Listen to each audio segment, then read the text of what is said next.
Zakaj je prišlo do izpada daljnovoda in kakšne poškodbe so nastale?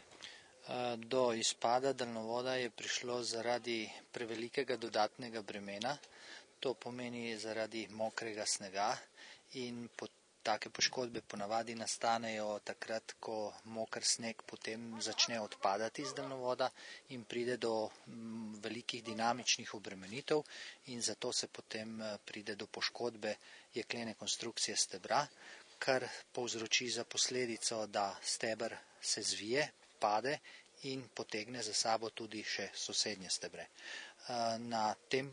Pri tej havariji je prišlo do poškodbe, do porušenja 3 stebrov in še poškodovanja še enega dodatnega stebra.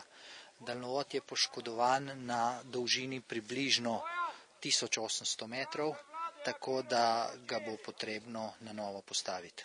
Iz kakšnega materiala so daljnovodi, da jih lahko poškoduje sneg?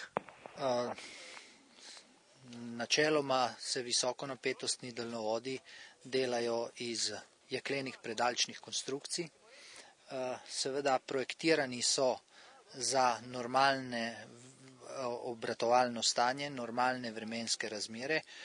Jasno pa je, da obstajajo tudi ujme in take ujme potem povzročijo tudi take izpade. Kako je organizirana sanacija in kdaj bo končana? Naše ekipe so na terenu, kolikor je možno ljudi spraviti na tak teren.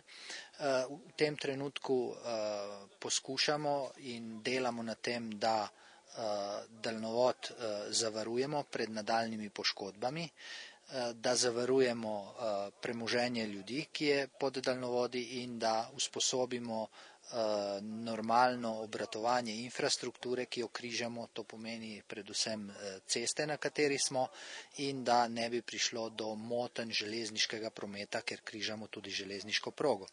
Sanacija daljnovoda se bo začela takoj, ko bomo naredili projektno dokumentacijo.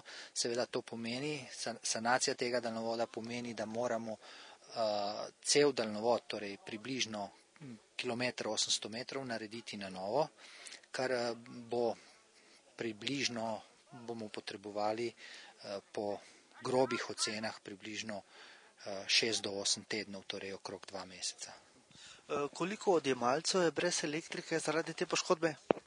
Zaradi te poškodbe konzum električne energije ni bil moten.